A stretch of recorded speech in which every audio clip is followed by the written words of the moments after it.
துலாம் ராசியை பொறுத்தளவுக்கு பஞ்சம ஸ்தானம் என்று சொல்லக்கூடிய 5ஆம் இடத்திற்கு ராகு பகவான் பெயர்ச்சி ஆகிறாரு. அடுத்தவங்க கிட்ட தஞ்சம் அப்படின்னு கையேந்தாம உங்களுடைய சுய புத்தியால பயம் இல்லாமல் உழைத்து மிகப்பெரிய ஜெயம் அப்படிங்கிற வெற்றியை நாளும் பொழுதும் சந்திக்கக்கூடிய அமைப்பில் இந்த ராகு பகவான் அமைகிறாரு. அதே மாதிரி துலாம் ராசிக்கு லாபஸ்தானத்தில் ஞானகாரகன் கேது பகவான் பெயர்ச்சி ஆகிறாரு.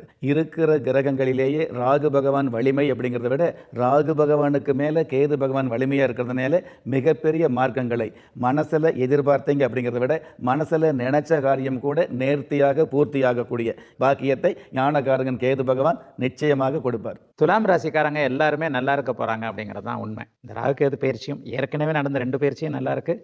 இந்த ராகு கேது பயிற்சியும் மிகப்பெரிய அளவில் கை கொடுக்கக்கூடிய அமைப்பில் தான் இருக்குது. 11ஆம் இடத்துல வரக்கூடிய லாப கேது தொட்டது துலங்கக்கூடிய நல்ல அமைப்பு. ஜீவன அமைப்புகளில் பழுது பங்கம் எதுவுமே இல்லைன்றதான் உண்மையான ஒரு அமைப்பு.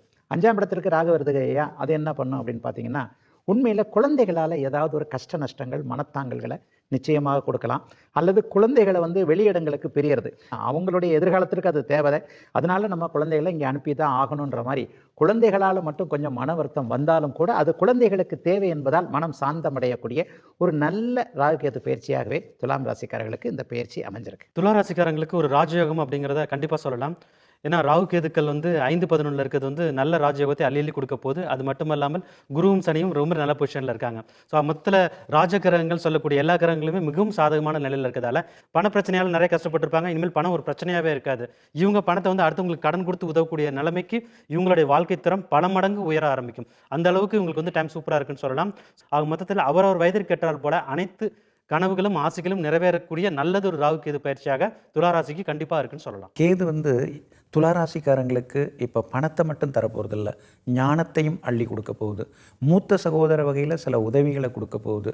அதே மாதிரி வியாபார உத்தியோக விஷயங்கள் எல்லாத்துலேயுமே ஒரு முத்தாய்ப்பாக இந்த கேது முதல் தரமான ராஜயோகத்தை தரப்போகிறார். 5ஆம் இடத்துல ராகு இருக்கிறது என்னென்னா ஒரு தெய்வ சக்தி இனிமேல் உங்களுக்கு கிடைக்க போகுது. ஏன்னா 5ஆம் இடம் தான் ஞானத்தை கொடுக்கக்கூடியது. 5ஆம் இடம் தான் திடீர்னு அருளை கொடுக்கக்கூடியது. அந்த மாதிரி சேவைகள் அதெல்லாம் செய்யக்கூடிய வாய்ப்புலாம் இருக்குது. பிள்ளைகளுடைய படிப்பு, அவங்களுடைய உத்தியோகம், காலாகாலத்தில் அவங்களை கல்யாணம் செய்து பார்க்குறது, இதுலேயும் கொஞ்சம் அக்கறை காட்டினாங்கன்னா இன்னும் கொஞ்சம் நலமாக இருக்கும்.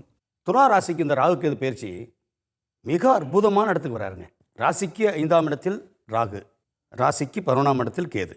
5ஆம் இடத்துல ராகம் வந்தால் 5ஆம் இடம்ன்றது அறிவு ஸ்தானம். இதில் யார் நல்லவங்க கெட்டவங்கன்னு சொல்லி தன்னை ஆராய்ச்சி பண்ணி அதுக்கு தகுந்த மாதிரி தன்னை தயார்படுத்திப்பாங்க.